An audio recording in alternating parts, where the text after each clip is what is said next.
Sir मैं इसी से वुमेन सेफ्टी पे अगर बात करूँ, तो मुझे लगता है जैसे मैं उत्तराखंड से हूँ, तो देवभूमि हम जिसे कहते हैं, वहाँ पे भी महिलाएँ आजकल सेफ नहीं हैं। छोटी-छोटी बच्चियों के साथ बहुत जघन्य अपराध हो रहे हैं।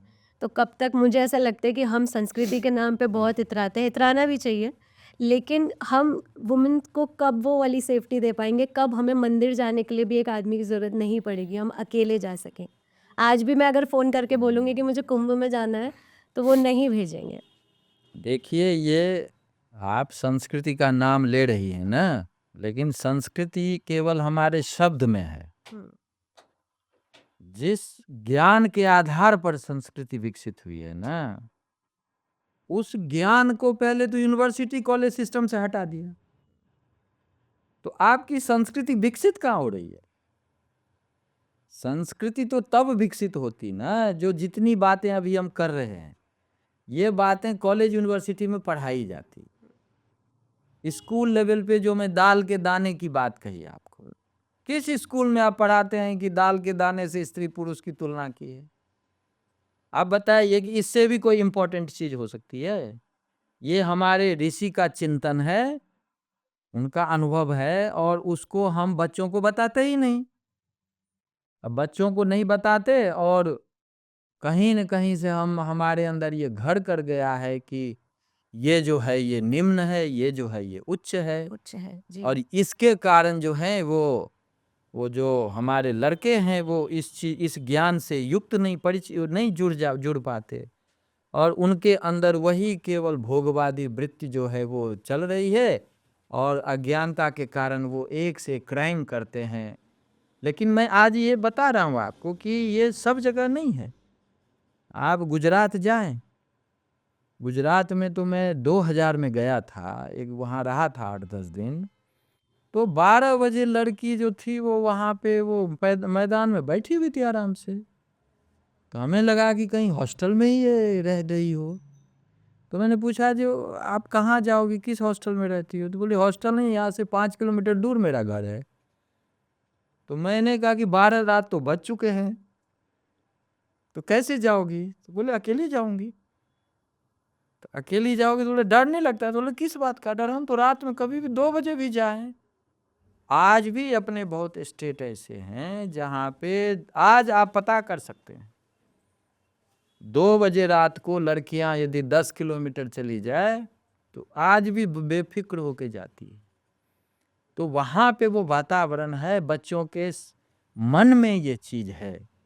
और इसी तरह से जब आप बच्चों को आगे बढ़ाएंगे तो वो इस तरह के मन में भावना ही नहीं आएगी। लेकिन आज दिल्ली में आप देखेंगे कि 10 बजे रात में बस स्टैंड पे शायद ही लड़की मिले आपको। तो ये हमारी जो जो अपनी कमियां हैं ना, कि बच्चों को वो चीज हम नहीं पढ़ाते, जिन चीजों को पढ़ने और जानने से उसमें जो हम दोनों का यानी स्त्री पुरुष का जो स्वरूप क्या है, उसके प्रति क्या भावना हमारी होनी चाहिए, ये उसको शुरू से ही आए मन में। और जब मन में ये बैठ जाता है ना, तो किसी भी रूप में कोई कहीं मिले आपके मन में भाव ही नहीं आएगा। हाँ भी नहीं आएगा। आप ऑब्जेक्ट की तरह ट्रीट नहीं नहीं करोगे। करेंगे। कहाँ हमारे यहाँ बताइए, जो जो माता का दर्जा 1000 गुना बड़ा है पिता से, और कहाँ हमारे यहाँ आप श्री देव अथर्व शीर्ष पढ़ें तो आप वो वेद का ही पाठ होता है। वहाँ कहते हैं जो देवता एक बार गए भगवती के पास, तो बोली काशित तो महादेवी, हे भगवती आप कौन है? तो बोले अहम ब्रह्म स्वरूपिणी, I am the ultimate truth, ultimate truth. मत्तः प्रकृति पुरुषात्मकम जगत, मैंने सबको बनाया है।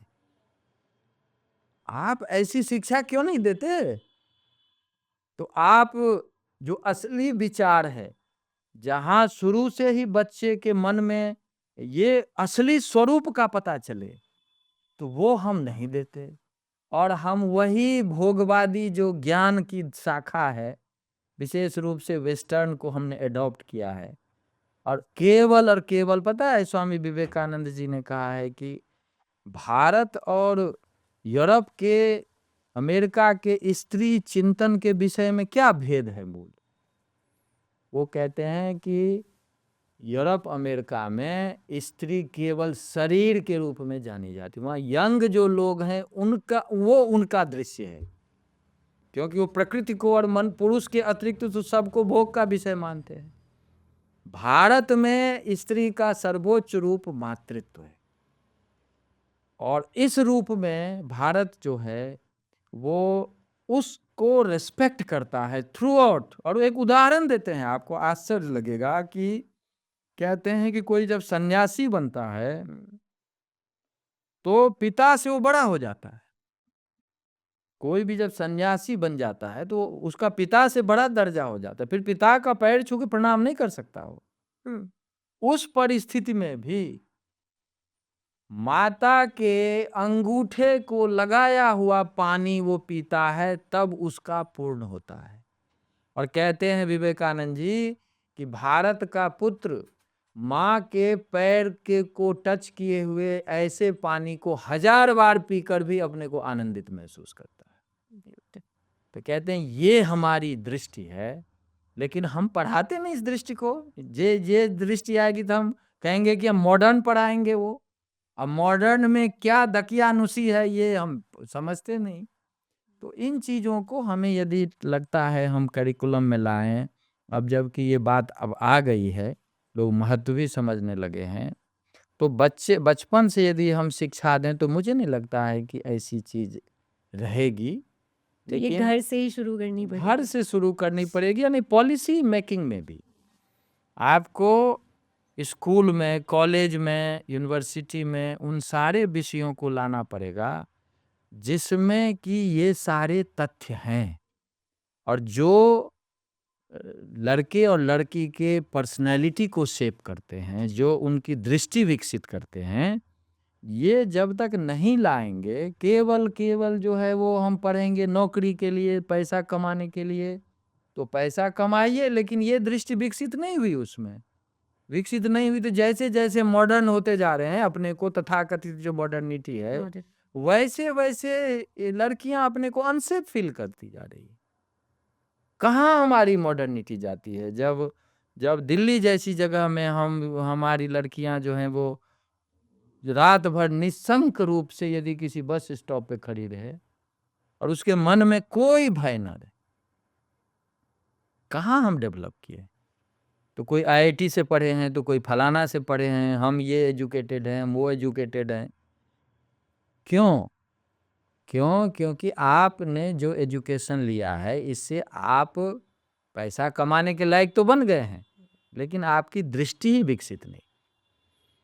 जीवन दृष्टि से चलती है, केवल पैसे से नहीं चलती। यदि केवल पैसे से चलती तो अमेरिका में कोई व्यक्ति बंदूक उठा के अचानक स्कूल में 50 बच्चों को नहीं भून देता गोली से। यूनिवर्सिटी में कोई टीचर बंदूक उठा के अचानक नहीं भून देता किसी को। भारत में कभी कोई सुना है कि कोई स्कूल में कोई बच्चा पिस्तौल ले गया और 50 को बंदूक गोली से भून दिया? नहीं, अभी भी यहाँ बहुत कुछ बचा है, लेकिन हम यदि चाहें तो बच्चों में वो सारी दृष्टि डाल सकते हैं जो एक संपूर्ण व्यक्तित्व का निर्माण कर सकता है। और ये जो संपूर्णता में सबको देखना, वैसी पर्सनैलिटी डेवलप करना, यही वेद को कलेक्टिव विजडम बनाता है। और इसीलिए वेद का महत्व है ज़्यादा।